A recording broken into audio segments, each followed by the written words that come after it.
In today's video, I'm going to teach you how to delete a table in Google Docs.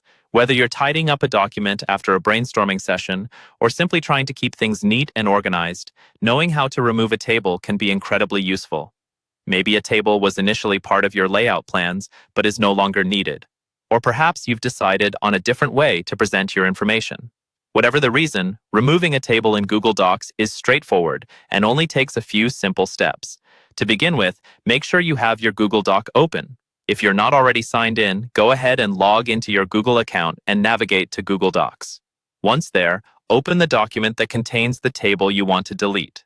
In case it's stored on Google Drive, simply search for it using the search bar or look under Recent Documents. Now, with your document open and ready, locate the table you want to get rid of. Click anywhere inside the table.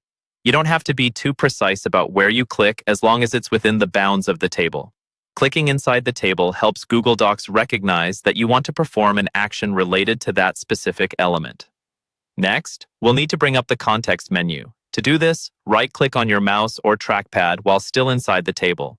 For those using a touch-enabled device, a tap and hold should also work to bring up the menu.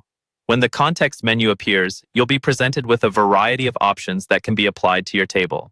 It's helpful to know that this menu is tailored to the table, giving you quick access to features like modifying rows or columns, quick references, and, most importantly for us now, deleting.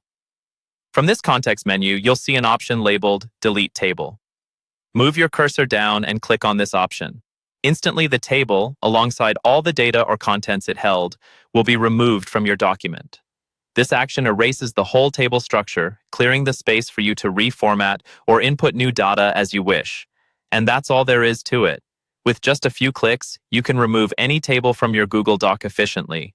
If you accidentally delete a table, remember that Google Docs backs you up with the Undo button, found on the upper left of the screen, or via the shortcut Ctrl+Z or CMD+Z on a Mac. Thanks for watching. I hope this tutorial was helpful. If you have any further questions or need more tips on using Google Docs, feel free to explore our other videos or leave a comment below.